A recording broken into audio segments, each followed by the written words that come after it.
दोस्तों आज हम जानेंगे राजेंद्र दास जी के महाराज जी के श्रीमुख से कि एकादशी करने की सही नियम और सही विधि क्या होती है। अब बहुत सारे 90% लोग लगभग नहीं जानते एकादशी नियम करने की सही विधि। तो आइए चलिए शुरू करते हैं। व्रतान्ते कार्तिके मासी त्रिरात्रं समुपोषितः स्नातः कदाचित् कालिन्द्यां हरिं मधुवनेर्चयन्। आपने 3 दिन का उपवास किया, दशमी, एकादशी और द्वादशी, ये 3 दिन का उपवास किया।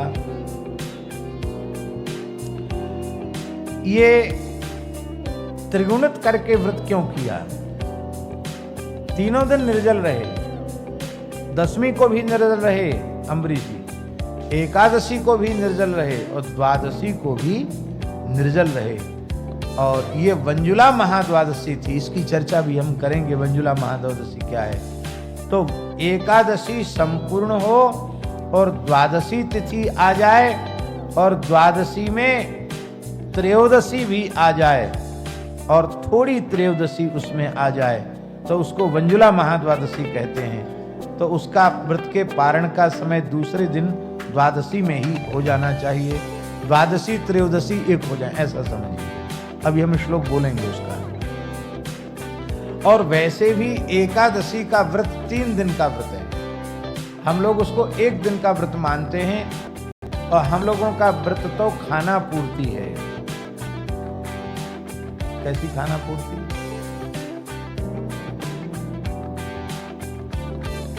विनोद में लोग कहते हैं कि एकादशी है ना, 11 बार तक फलाहार करोगे तो व्रत भंग नहीं होगा, क्योंकि एकादशी है। एकादश माने 11 होता है। हाँ, इससे ज्यादा करोगे तो विचार करना पड़ेगा कि कहीं व्रत भंग हो गया क्या। हा? महीना भर में 15 दिन में जितना गरिष्ठ नहीं पाते हैं उतना गरिष्ठ एकादशी को पहले से विचार करने लग जाते हैं। इस बार रबड़ी बनाएंगे कि मलाई के मालपुआ बनाएंगे कि खोवा के गुलाब जामुन बनाएंगे कि सिंघाड़े का हलवा बनाएंगे कि छेना की खीर बनाएंगे कि मखाने की खीर बनाएंगे, काय काय की भुजिया बनाएंगे। हाँ महाराज, इतने व्यंजन एकादशी के।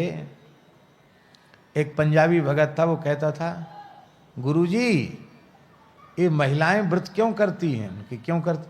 सेहत बनाने के लिए। क्योंकि ऐसे तो खाने में रूखा सूखा मिलेगा और व्रत के नाम पर हलवा है, खीर है, बढ़िया रबड़ी है, मलाई है, बढ़िया पौष्टिक चीज खाने को मिलेगी, दूध पीने को मिलेगा। बोलो भक्तवत्सल भगवान की। तो हम लोग तो केवल अन्न नहीं खाना चाहिए, इस दोष से बचते हैं। और हम ये भी कह रहे हैं कि जिसके शरीर की जैसी सामर्थ्य हो वैसा ही करना चाहिए। और आप व्रत करो और सामर्थ्य से बाहर हो और बीमार हो जाओ, फिर भजन साधन आपका छूट जाए, ये अच्छी बात नहीं है।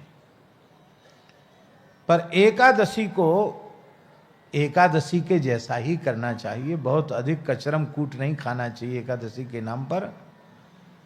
सूक्ष्म सात्विक आहार होना चाहिए जिससे रात्रि जागरण संभव हो सके, क्योंकि एकादशी में रात्रि जागरण की विशेष महिमा है। तो एकादशी का व्रत बाबा 3 दिन का है। दशमी को एकाहार, एक समय भोजन, भूमि शयन, ब्रह्मचर्य का पालन। और फिर एकादशी को 1 बार फलाहार, रात्रि जागरण। फिर द्वादशी को 1 ही बार पारण के समय जो लेना है, उसके बाद दोबारा कुछ नहीं खाना है। तो 3 दिन का व्रत हो गया कि नहीं? दशमी को रात्रि में नहीं खाना है, सवेरे बाल भोग भी नहीं करना, एकाहार लेना है। द्वादशी को भी एकाहार लेना है। और एकादशी जैसी आराम हो जाएंगी, दंडौत करके चली जाएंगी। भैया ये भूखो मर रहे हो, या के पास रह के हम क्या करेंगे?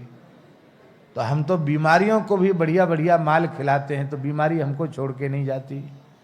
बोलो भक्तवत्सल भगवान की जय।